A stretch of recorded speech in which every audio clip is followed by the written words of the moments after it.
A modelagem estrutural da etapa 1 inicia com um tabuleiro de classes vazio, onde nós começamos colocando classes que identificam elementos do domínio do problema, como já discutido antes. Então, no nosso jogo pentágono, nós temos a classe tabuleiro,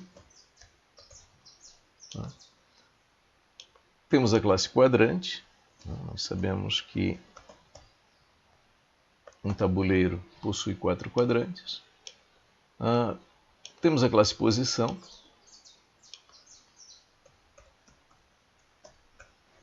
Tem um quadrante tem 9 posições. E temos a classe jogador.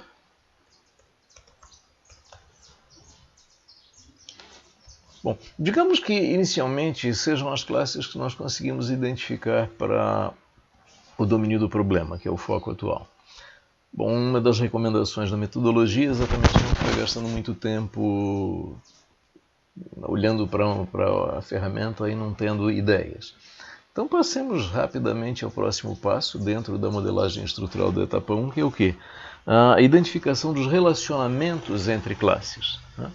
Muito bem, nós certamente sabemos que o tabuleiro ele é composto por 4 quadrantes, então nós poderíamos pensar num relacionamento de agregação ou talvez de composição.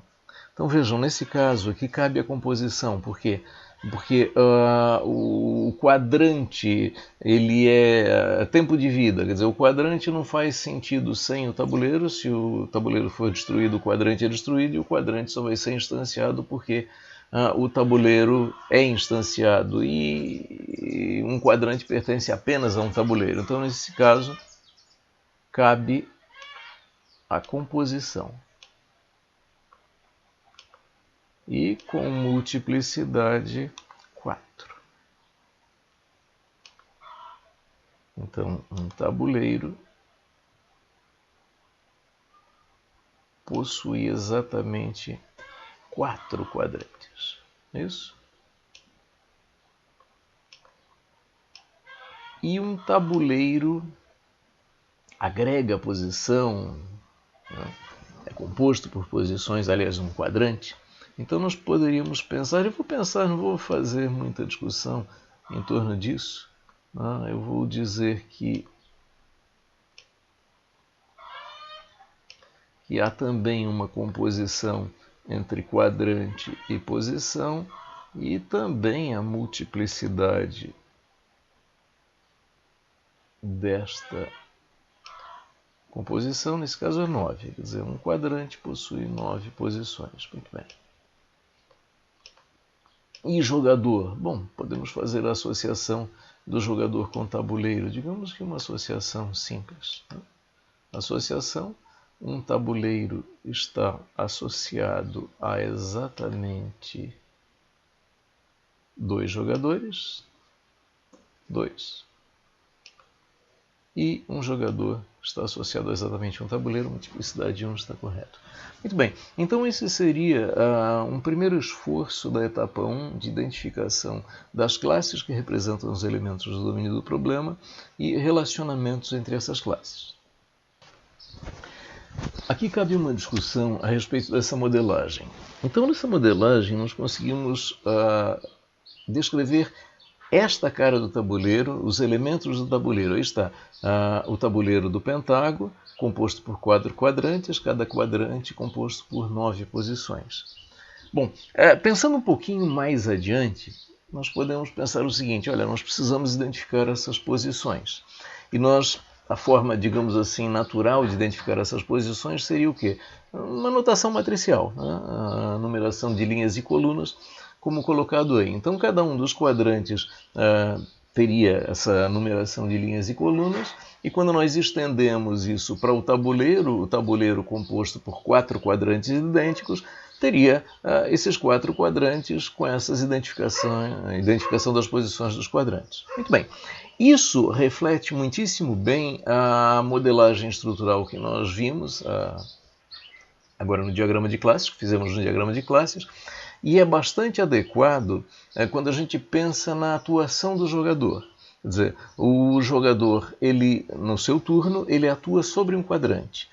ele coloca uma pedra em uma das posições de um quadrante e ele gira um dos quadrantes. Quer dizer, a atuação do jogador sempre é sobre o quadrante.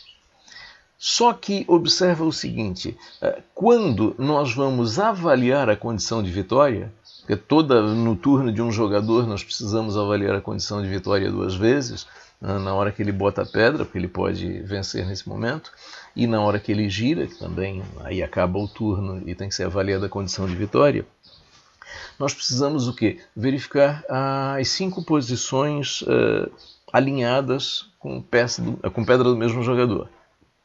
Isso não vai ser feito em cima de um quadrante, isso vai ser feito, como a gente já discutiu na apresentação do exemplo, envolvendo 2 ou 3 quadrantes. Então, se a gente pensa nessa visão matricial dos quadrantes, e nós pensamos em 5 posições sequenciais, seja linha, coluna, diagonal, e olhando essa numeração que a gente vai tratar mais tarde, né? Isso é atributo, isso é etapa 2, mas antevendo essa visão de identificação de linhas e colunas, nós observamos uma descontinuidade na numeração das posições alinhadas, né? Das posições em sequência. Então, essa representação, que é a que está no nosso diagrama de classes até o momento, ela é bastante adequada, como já disse, para modelar a realidade, o domínio do problema, e trata muitíssimo bem a atuação do jogador no seu turno, tanto para colocar a pedra como para girar o quadrante. Porém, para avaliar a condição de vitória, seria mais interessante que a numeração de linhas e colunas fosse contínua e não descontinuada por quadrante, como nessa imagem aqui. Então, pensando nisso, observa, estamos olhando um passo à frente, mais à frente. Se nós conseguimos olhar esse tipo de coisa, verificar esse tipo de coisa, tratar esse tipo de coisa na etapa 1, ótimo. Se isso não fica claro na etapa 1 e nós só vamos enxergar esse tipo de situação quando nós estivermos detalhando os casos de uso e pensando como que nós vamos avaliar a condição de vitória, ok, não tem problema identificar lá na frente. Mas estou adiantando agora o quê? Puxa, que seria mais adequado para a avaliação da condição de vitória se nós tivéssemos uma numeração contínua de linhas e colunas e não uma numeração interrompida por quadrantes. Então, nesse sentido, vamos pensar em ter algo assim. Observa, agora nessa nova representação de tabuleiro, nós temos a numeração contínua de linhas e colunas, de 0 a 5 linhas, de 0 a 5 colunas. Então, essa representação, ela seria mais adequada, ela me facilitaria, digamos assim, o procedimento de verificação da condição de vitória. Ok? Então, vamos pensar que no nosso diagrama de classes, além daqueles elementos que nós colocamos até o momento, nós precisamos ter este elemento que aí está na imagem. Este elemento que aí está na imagem pode nos originar uma nova classe, né? Que seria o quê? A representação matricial do tabuleiro completo. Voltando então agora para o nosso diagrama de classes, para representar para uma classe que modele aquele tabuleiro com numeração contínua, que não é exatamente, é uma representação do tabuleiro, é uma representação da mesma coisa, vamos pensar em criar mais uma classe. Vou chamar esta classe de matriz tabuleiro. Matriz do tabuleiro. Então, temos uma associação. Temos uma associação entre matriz tabuleiro e tabuleiro com multiplicidade 1. Né? Um tabuleiro está associado exatamente a uma matriz tabuleiro e uma matriz tabuleiro é exatamente um tabuleiro. Bom, a matriz tabuleiro que nós vimos na imagem, aquela representação da imagem, puxa, ela também é composta por posições, pelas mesmas posições do quadrante. Então é composto por, puxa, vamos pensar numa agregação. Então, a matriz tabuleiro, ela possui 6 por 6, 36 posições.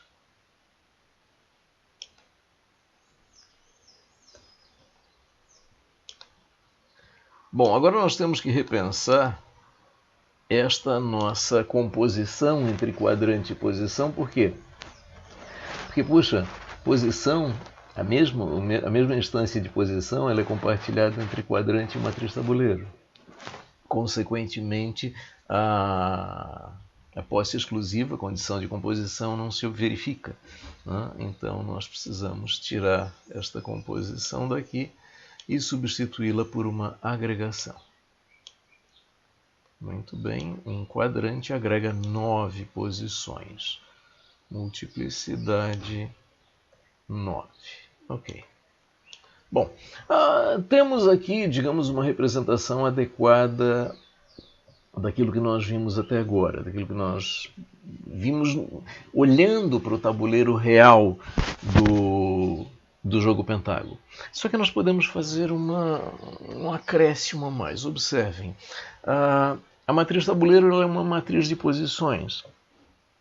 Puxa, o quadrante também é uma matriz de posições. A matriz de tabuleiro é uma matriz de posições 6x6, o quadrante é uma matriz de posições 3x3. Puxa, ambos são matrizes de posição. Então vamos pensar em criar uma superclasse aqui para os dois e temos a oportunidade de criar um relacionamento de herança, e um relacionamento de herança num programa orientado a objetos absolutamente alguma coisa desejável, né? Muito bem, então criamos mais uma classe, vou chamá-la de matriz posição, e esta classe matriz posição, ela é superclasse de quadrante e ela é superclasse de matriz tabuleiro. Bom, com isso nós podemos pensar que temos um diagrama de classes adequadamente construído para o que se espera da modelagem estrutural na etapa 1. Um diagrama de classes que contém os elementos do domínio do problema e os relacionamentos entre esses elementos.